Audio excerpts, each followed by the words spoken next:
Bonjour, est-ce que vous m'entendez? Oui. Camille Desforges de la COFAN, la Confédération des organismes de personnes handicapées du Québec. Donc, nous, on a compris là, au début du forum que le forum, c'est un premier pas. Ils viennent de mettre un communiqué.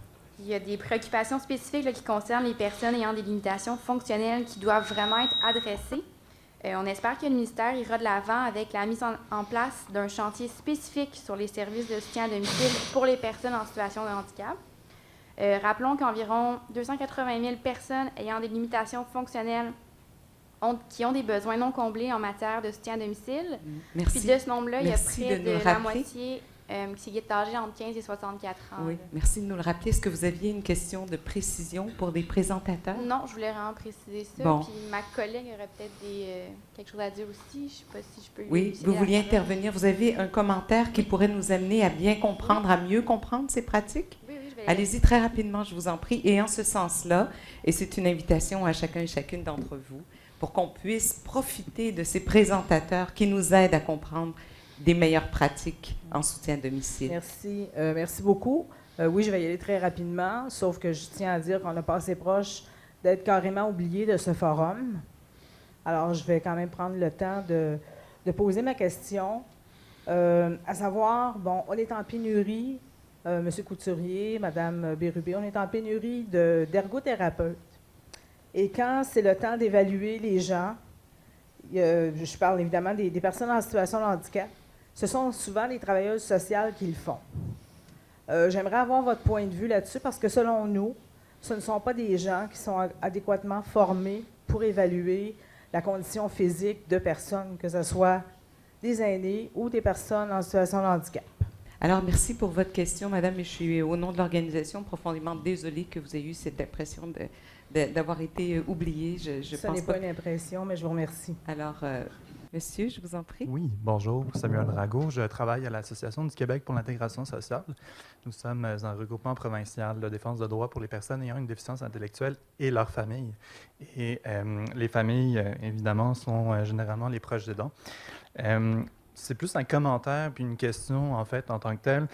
Le premier commentaire, c'est que les proches aidants sont généralement déjà pris en compte dans l'évaluation des besoins et des ressources des personnes. Puis c'est notamment quelque chose que le PHQ souligne dans un rapport qui va être publié au mois de juin qui dit la problématique est qu'on prend tellement en compte les proches aidants qu'on coupe des services puis qu'on restreint l'accès aux services en SAD.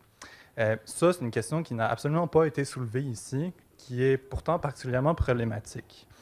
Je vais être certaine d'avoir bien compris. Oui. Parce que vous dites, oui, les proches aidants sont tellement pris en compte qu'on coupe des services exactement de soutien à domicile. C'est l'évaluation de la politique à part entière par le PHQ qui va être publié au mois de juin. Fait ce constat-là. Dans le fond, on se repose sur les proches aidants et on en fait un critère d'accessibilité aux services, ce qui fait en sorte que les gens ont moins accès aux services au final. C'est textuellement ce qui est écrit dans le rapport qui va être publié. On a travaillé à l'évaluation avec le PHQ. Oui, en tout cas, ce n'est pas l'expérimentation de Chaudière-Appalaches, hein? Visiblement. C'est qu'il y a une disparité aussi régionale. C'est aussi une autre des choses qui était inclue dans le rapport de le PHQ, c'est qu'il y a des grandes disparités entre les régions. Oui, mais c'est un des objectifs de la rencontre, de s'inspirer des meilleures pratiques et d'assurer une cohérence pour pas que les services soient tributaires du code postal. Alors, merci. Absolument. Mais alors, en fait, oui, la question était de dire, mais les groupes nationaux de défense des personnes handicapées, on s'attend à ce qu'il y ait un réinvestissement pour les proches aidants et en fait au fait que les proches aidants ne soient plus utilisés comme des façons de restreindre l'accès aux services. Puis c'est dommage, le ministre n'est plus là, mais j'imagine que le message va se rendre jusqu'à son oreille. Qui n'est plus là? Oh non, il est là comme un élève extrêmement ben mon Dieu, docile, c'est encore mieux.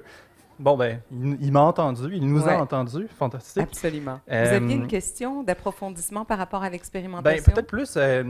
Là, on n'a pas parlé un peu des engagements qui allaient venir, mais c'était une question par rapport aux engagements. Le rapport de l'EPHQ souligne notamment que les budgets qui sont destinés aux proches aidants ont été moins importants que l'inflation.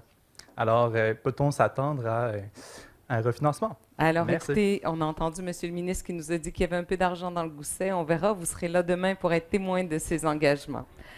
Madame?